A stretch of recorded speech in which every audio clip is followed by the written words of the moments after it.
Bateaux et Secours, une note du ministère du Transport en avait fait un impératif pour limiter les nombreux cas d'accidents enregistrés à ce niveau-là. Nous irons voir avec Asiengo Kanye Asiengo les raisons qui empêchent les usagers d'obtempérer. Voilà, c'était les titres. Bonsoir, bienvenue.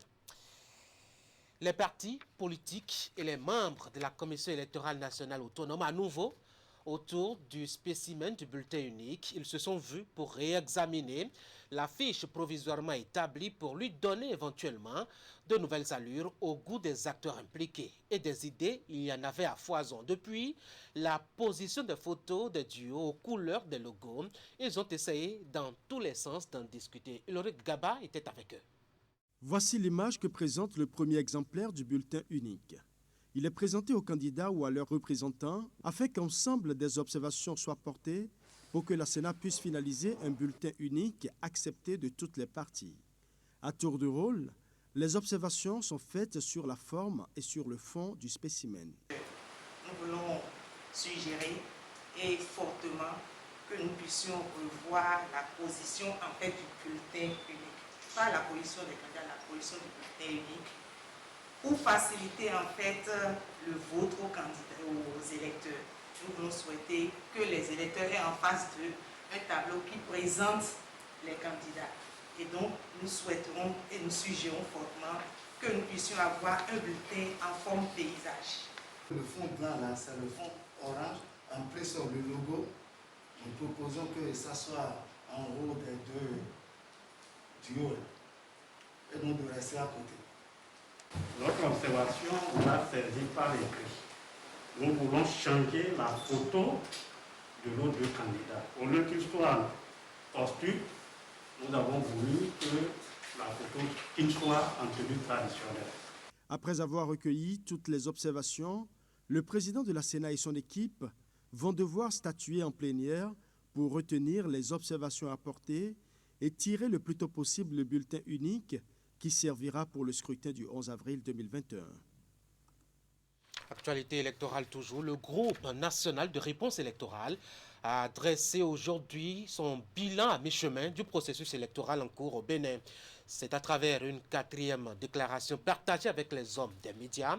Il y a des choses dont il faut se réjouir au sujet du processus, tout comme il y en a qui inquiètent vraiment les membres du groupe. Voici l'essentiel à retenir de leur déclaration tenue aujourd'hui même à Cotonou.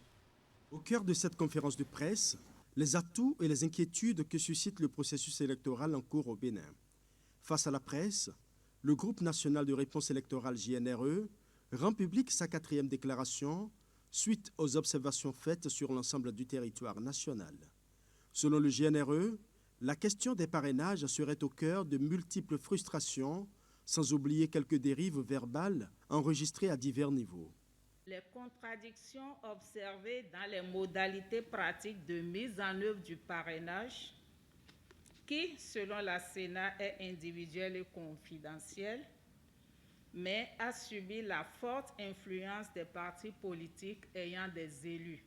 Malgré les assurances du président de la République que tous les candidats qui le souhaiteraient auront leur parrainage, il a été constaté qu'un duo de candidats a obtenu 118 parrains, soit 74,21% du nombre total de parrainages disponibles, alors qu'il en fallait juste 10%. Malgré les appels au dialogue entre les différents acteurs, il est constaté des échanges par médias interposés avec un durcissement de position aussi bien par les acteurs politiques de la mouvance que de l'opposition, avec des menaces et de mises en garde inquiétantes. Certains acteurs d'associations ou d'organisations non gouvernementales tiennent des propos visant à soutenir des candidats ou à ternir l'image de certains candidats ou partis politiques en violation de l'article 58 du Code électoral. Dans l'esprit de promotion de la paix et de cohésion nationale, le JNRE formule quelques recommandations à l'endroit de toutes les parties prenantes à l'élection présidentielle. Il met un accent particulier sur le dialogue et la concertation. une rencontre avec les partis politiques et les leaders d'opinion afin de trouver un consensus sur les points d'inquiétude mentionnés dans la présente déclaration. Au niveau des acteurs politiques, le GNRE recommande de toujours privilégier le dialogue, la concertation et les voies légales de recours à toute démarche susceptible d'entraîner la violence pour le règlement des conflits liés à la présidentielle de 2021. D'éviter les propos violents, sexistes, haineux et pouvant inciter à la violence. De la société civile, le GNRE formule de faire preuve d'impartialité et d'objectivité en évitant des propos visant à soutenir des candidats ou à ternir l'image de certains candidats ou partis politiques en violation de l'article 58 du Code électoral. Tout en invitant le chef de l'État à rester à l'écoute de son peuple, le groupe national de réponse électorale exhorte tous les acteurs à éviter les propos susceptibles d'encourager la frustration et la violence en cette période sensible où la démocratie béninoise doit être une fois encore éprouvée. Un mot de la vie associative au Bénin. Le bureau dirigeant de la toute jeune association de développement de la commune de Savalou a dressé le week-end écoulé le bilan des 12 premiers mois de sa gestion. Aux membres, il y a eu certes des difficultés, mais les responsables ont tenu des paris inattendus qu'ils ont partagés avec l'assistance. On fait le point avec Imet Hélène Amoussou qui était sur place. L'équipe a été formée pour impulser une nouvelle dynamique au développement de la commune. Installé le 29 février 2020, le bureau exécutif national de l'association de développement de la commune de Savalou, ADCS, est aujourd'hui face aux populations. Cette démarche de réédition de comptes a permis à l'assistance d'avoir une idée sur les actions menées par Conrad Baguidi et son équipe en un an de gestion. Nous avons reçu un mandat de 3 ans pour conduire les actions et projets de développement en faveur de notre chère commune Savalou. La phase de démarrage de notre activité sous cette forme de l'ADCS fait l'objet de quelques essais, des réglages, des initiatives, des validations. L'ADCS s'est fixé pour objectif de créer les conditions nécessaires à la fédération des forces vives de la localité en vue de consolider les initiatives, entreprises et projets de décollage économique avec pour credo s'unir pour agir. L'association consacre en premier lieu l'humain à la base du développement et pour cette première année, l'équipe dirigeante s'est évertuée à une structuration de l'organisation. 3 activités d'envergure ont été aussi conduites. Je suis très content de ce qui se fait et nous pensons apporter notre pierre à l'édifice que constitue le développement de notre commune en participant activement à toute œuvre de développement. Tout ce qui est fait est bien fait et mérite d'être encouragé. On n'a jamais vu faire ce qui se fait en ce moment et pour moi c'est satisfaisant. Et je sais que des prouesses seront faites davantage. Et ma prière pour l'association, c'est que Dieu vous accorde la grâce de faire avancer la commune. Avec l'engagement plus la détermination de toutes les personnes de bonne volonté, l'un, 2, voire 3 du mandat sera davantage consacré à des projets impactant la commune en matière d'éducation, de l'agriculture, le tourisme ainsi que sur le plan sanitaire. Les responsables annoncent approfondir les interventions mais également plus d'innovation. L'ADCS, en plus des dons de livres dans les collèges de notre commune, prévoit d'accompagner les séances de soutien scolaire. Je voudrais nous inviter à faire revivre le partenariat que nous avions accompagné avec l'ancien conseil communal pour que la ville de Pélussin soit un vrai partenaire avec Savalou. Nous avons également ouvert l'opportunité d'un partenariat entre la ville de Savalou et Krulé, et ça en tant que président de l'ADCS. Nous voulons faire de Savalou une escale touristique au cœur du Bénin. Mais on ne le fera pas sans vous. Nous n'allons écarter personne. L'agence du tourisme. Monsieur le Président, avec mon conseil communal, nous allons y réfléchir pour que nous puissions confier cette agence à l'ADCS. En tant que cadre, nous devons travailler pour briser toutes les barrières qui empêchent certains de se sentir pleinement savalois. Il est également question pour nous de saisir les opportunités qui se présentent à nous. La rencontre de ce samedi répond à une disposition statutaire. Elle est instaurée pour permettre aux membres de l'association de se remémorer les objectifs, revisiter les enjeux du moment et ceux à venir. Au regard des résultats obtenus cette année, l'équipe dirigeante de l'ADCS, loin de se verser dans une autosatisfaction, s'est plutôt engagée à rechercher les financements de même que des partenaires pour la mise en œuvre des projets envisagés. Conrad Baguidi et les siens sollicitent également le soutien et l'appui de tous les natifs du pays des chaînes de collines. Je vous en touchais un mot au début de ce journal, l'intégration des objectifs de développement durable au plan de développement communal au cœur de discussion d'une journée. C'est à l'occasion de l'atelier initié par l'Institut de recherche pour le développement et la Direction générale de coordination et du suivi des objectifs de développement durable. Une séance ouverte à ce sujet aujourd'hui même à Cotonou. Le reportage. Les partenaires au développement face aux élus et populations de la ville de Cotonou pour échanger sur les objectifs de développement durable ODD. Une initiative de l'Institut de recherche pour le développement et le ministère du Plan et du Développement qui vient passer en revue l'importance des ODD dans les politiques publiques et surtout leur internalisation dans les projets et programmes de la municipalité. Et pour cette journée d'échange et d'exposition, les participants sont entretenus sur le bilan des ODD et leur impact sur le développement socio-économique. Les ODD sont au cœur du développement mondial et au cœur des programmes de recherche de l'IRD. Cependant, nous avons réalisé que malgré leur importance, les objectifs du développement durable sont souvent mal connus et mal compris, parfois des décideurs et principalement du grand public, qui les considèrent comme des concepts artificiels et souvent déconnectés de la réalité, de la vie réelle. Mon souhait est donc évidemment qu'après après les présentations qui seront faites, vous réaliserez que les ODD sont présents et sont à prendre en compte à la fois dans votre vie professionnelle, des élus que vous êtes, ainsi que dans votre vie de citoyen. À cet atelier, le directeur général de la coordination et de suivi des ODD au Bénin et le représentant de l'IRD ont insisté sur la localisation des ODD à Cotonou, tout en mettant un accent particulier sur les cibles prioritaires. Et comme pour être concret, l'Institut de recherche pour le développement a présenté les panneaux de sensibilisation sur les objectifs de développement durable.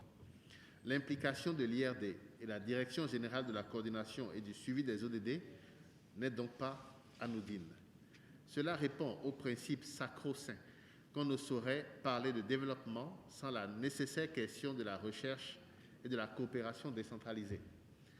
La présente journée nous permettra de mieux appréhender les enjeux de développement en lien avec les 17 ODD.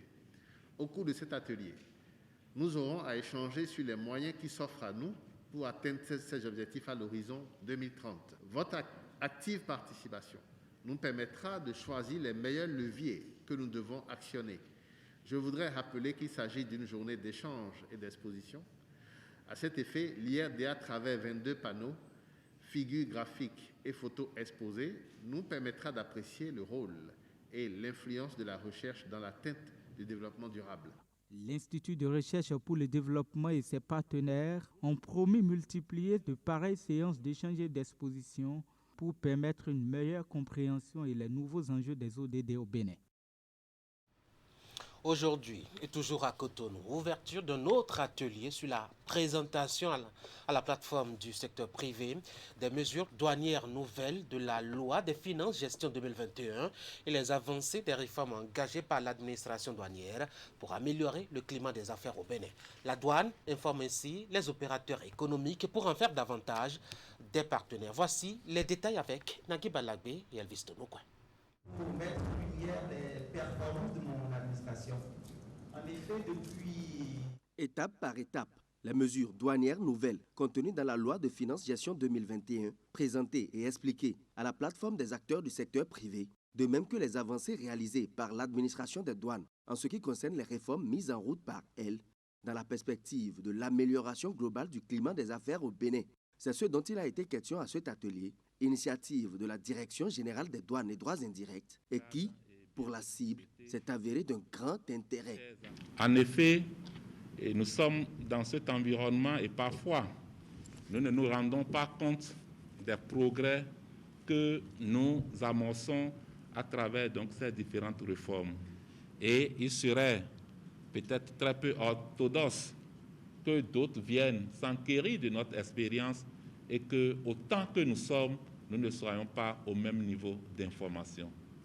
Et c'est justement pour ça que nous avons pris la décision, toutes les fois que nous en avons l'occasion, qu'on se réunisse et qu'on discute, parce que, dit-on, c'est autour des discussions que les meilleures solutions vont pouvoir naître pour davantage améliorer votre environnement. Au total, 4 communications ont meublé les travaux. Outre les mesures nouvelles douanières et les avancées des réformes, 2 autres sujets ont été jugés dignes d'intérêt, à savoir les dispositions douanières de la zone économique spéciale, d'une part, et le guichet unique du commerce extérieur, d'autre part. Ce sont, entre autres plateformes, celles qui assurent à la douane béninoise ses performances actuelles et les différentes distinctions et reconnaissances qu'elle engrange ces dernières années.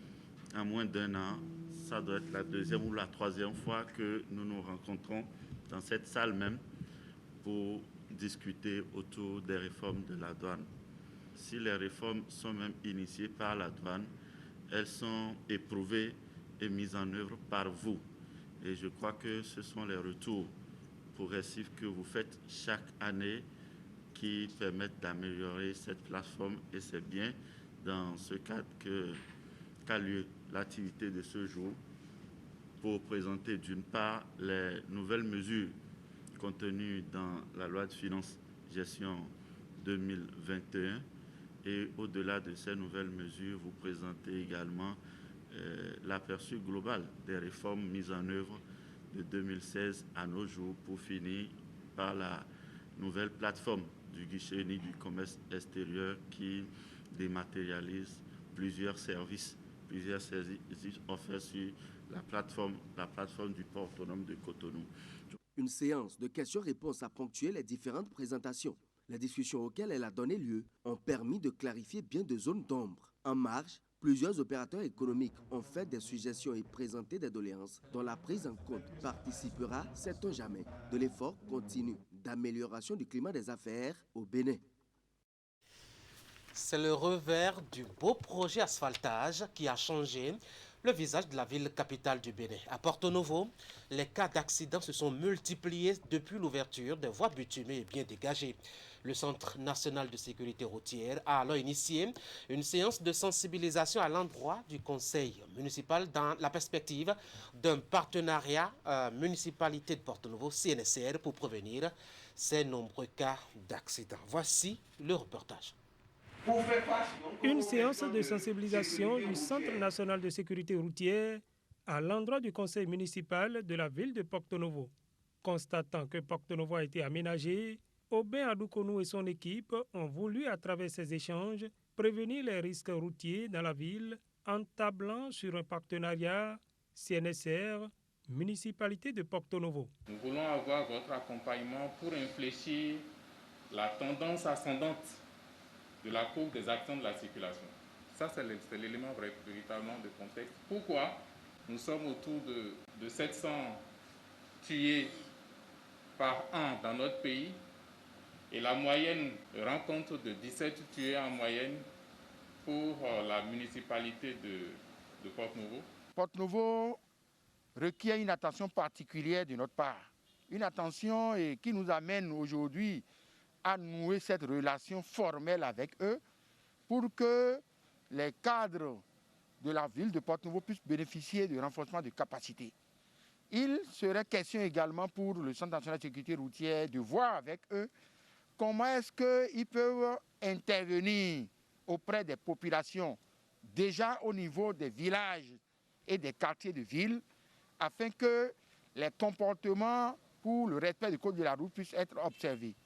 Nous avions également à leur demander de faire de leurs préoccupations la question de sauvegarde des infrastructures routières nouvellement construites, qu'ils évitent d'apposer non seulement des affichages sur les panneaux de signalisation qui sont requis pour faciliter la lisibilité et la visibilité de la voie. Pour le maire Charlemagne Yankoti et ses conseillers qui ont pris une part active à cette séance, l'initiative du CNSR vient à point nommé car il y a aujourd'hui urgence à redoubler de vigilance en matière de prévention des cas d'accident à Porto Novo. Aujourd'hui, nous voyons des voies nouvellement faites, tellement les gens sont contents de retrouver des bitumes à des endroits où on n'imaginait pas voir de bitume d'ici un siècle.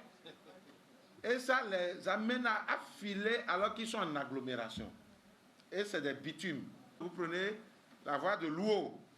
Aujourd'hui, c'est devenu des mouroirs. Les gens ils ne voyaient pas de bitume. Et aujourd'hui, il y a bitume. Et des gens quittent des vents sans savoir que ce n'est plus comme avant. Et on se retrouve dans le décor.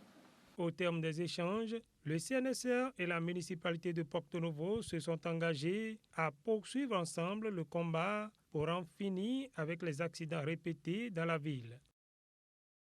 Un autre axe dans une autre commune qui a aussi besoin de séances de sensibilisation. Il s'agit de la portion de route à Kassato-Glo à Bomekaravi qui a connu des cas multiples d'accidents ces derniers temps. Ce qui a d'ailleurs obligé le ministère des Transports à sortir une note pour répartir les usagers dans les couloirs de circulation. Mais sur le terrain, les motocyclistes, principaux acteurs concernés par la note, n'en ont que cure. Ils n'ont pas changé leurs vieilles habitudes et la vie va son cours comme si de rien n'était. Voici le constat effectué ce matin par Assiongbo Kain, Assiongbo dans son reportage. L'axe Missé-Saint-Ogbetagbo subit une légère modification pour rendre fluide la circulation. Cette piste en terre est aménagée pour permettre aux motocyclistes de ne plus encombrer la voie bitumée.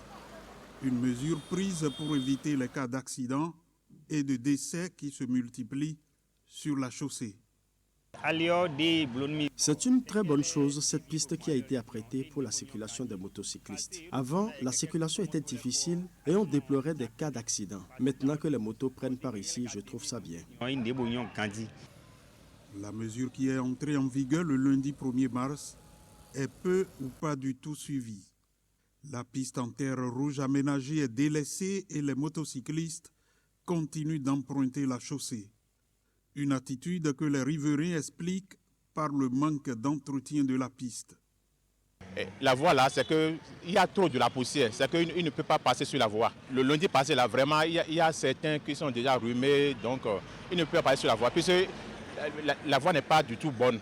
Donc on ne peut pas laisser la voie comme ça et dire que les gens vont commencer par passer sur la voie. On déplore tous la poussière soulevée le long de la piste. Si c'est possible que la piste soit régulièrement arrosée, ce serait bien pour nous tous. Ça va nous éviter de développer des maladies, car la poussière est porteuse de beaucoup de microbes qui peuvent nuire à notre santé. Selon les riverains, depuis le 1er mars, la piste est rarement arrosée. Conséquence, la poussière couvre les toits et pénètre jusque dans les chambres. Une autre culture est triste. Pour finir, grande émotion dimanche au domicile de l'artiste Zing Gagnon à Pataba dans la commune de Savalou. Sa famille, qui continue de pleurer sa récente disparition, n'a pu retenir ses larmes à l'arrivée des membres de l'association Enfants Marie du Bénin. Ils étaient allés apporter leur soutien à la descendance de l'artiste pour des funérailles dignes du roi du Toba. Je vous propose ici justement l'ambiance qui a prévalu alors à l'occasion dans ce reportage d'Imet et Lenamso. Élan de solidarité de l'association Enfants Marie du Bénin, EMB, accompagné de la présidente Juliette Baguidi, les membres du regroupement sont allés soutenir à Pataba dans la commune de Savalou les enfants de Feu Fonouvi et Zinhouinou, alias Zingagnon.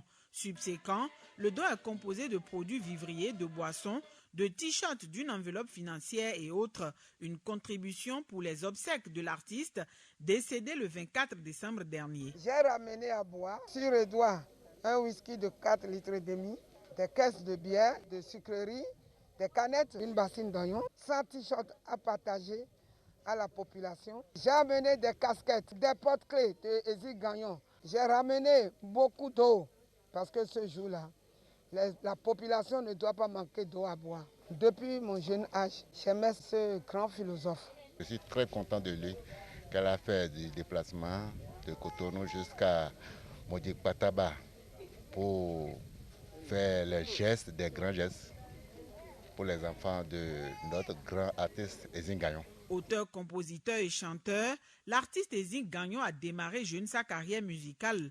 D'un talent incontesté, les nombreuses innovations qu'il a apportées au rythme toba rangé ont fait de lui l'un des meilleurs de cette musique traditionnelle. Philosophe dans ses chansons, l'homme a connu un succès important et a même été admis dans l'ordre du mérite social du Bénin. Ce geste de générosité de Juliette Baguidi, selon les bénéficiaires, est d'une grande portée. Il vient alléger les dépenses et va permettre de réussir les cérémonies d'inhumation de leurs géniteurs prévues pour fin mars. Elle nous a surpris.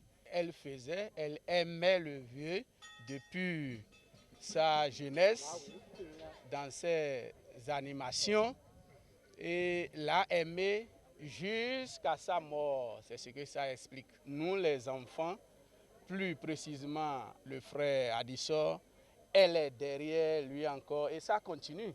Il est né vers les années 1942. Il a vu le toba chez Aledo, mais en réalité, c'est lui le père fondateur du rythme tobarin, pour ne pas dire le dieu de toba. Il a vu que ce que ses aînés ont eu l'idée d'initier avec beaucoup d'insuffisance. Il a apporté beaucoup de choses qui a finalisé enfin le rythme qui est adoré par tout le monde. L'introduction de Parou dans son toba, vraiment, il a connu beaucoup de succès. Engagé pour la cause sociale, l'UMB n'est pas à son premier geste de solidarité dans la région. Avec son association, Juliette Baguidi a aidé à produire des artistes et soutenu bien d'autres initiatives. Des actions qui, pense-t-elle, participent au développement de Savalou, sa commune natale.